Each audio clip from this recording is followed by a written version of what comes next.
భరోసా. ఒక పిరికివాడు ఒక శ్మశానం దాటాల్సి వచ్చింది.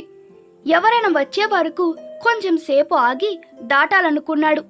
దూరంలో ఎవరో వస్తుంటే కొంచెం అతనితో కలిసి ధైర్యంగా శ్మశానం దాటేశాడు. ఇంతకీ ఆ రెండో వ్యక్తి కూడా వీడి కన్నా పిరికివాడంట.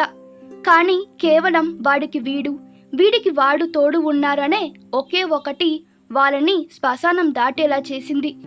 నిజ జీవితంలో కూడా మనిషికి కావాల్సింది అలాంటి భరోసానే. నేను ఉన్నాను అనే భరోసా. ఒక మాట సాయం ఏమి కాదు, నేను ఉన్నా అనే చిన్న మాట చెప్పి చూడు.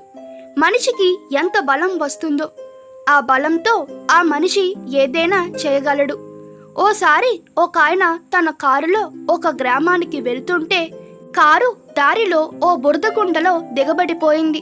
సాయం కోసం చుట్టూ చూస్తే ఓ రైతు కనబడ్డాడు. పరిస్థితి చూసిన రైతు, ఉండండి, నా ఎద్దుతో కారును బయటికి లాగుద్దామని దగ్గరలోని తన పొలం నుంచి తన ముసలి ఎద్దును తోలుకొచ్చాడు. దాన్ని చూస్తేనే ఆ పెద్ద మనిషి నిరాశతో ఉసురుమన్నాడు.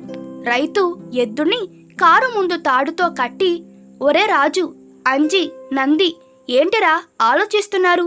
తిన్నదంతా ఏమైంది? బండని లాగండిరా అని ఉత్సాహంగా ఆదలించాడు. అంతే, ఎద్దు ఆ కారుని ఒక ఊపుతో బయటికి లాగేసింది.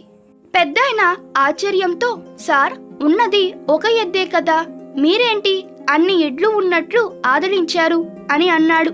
ఈ రాజు బక్కదే కాదండి, గుడ్డిది కూడా. అయితే తను కాక ఇంకా చాలా ఎడ్లున్నాయనే ధైర్యంతో తన బలాన్నంతా పెట్టింది. అంతే అన్నాడు రైతు. పూర్తి నమ్మకంతో చేస్తే ఎంత కష్టమైన పనైనా తేలిగ్గా చెయ్యవచ్చు. రైతు తెలివికి, సమయస్ఫూర్తికి ఆ నగరవాసి తలా మునకలైపోయాడు.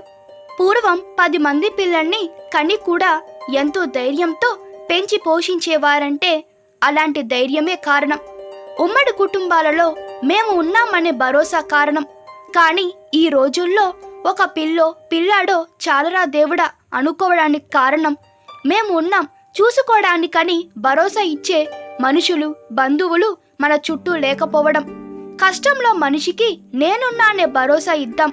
అది కుదరకపోతే కనీసం ఒక మాట సహాయం చేద్దాం. ఎందుకంటే మనిషికి మనిషే భరోసా కాబట్టి.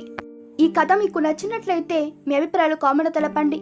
Please like, share and subscribe to my channel. Thank you.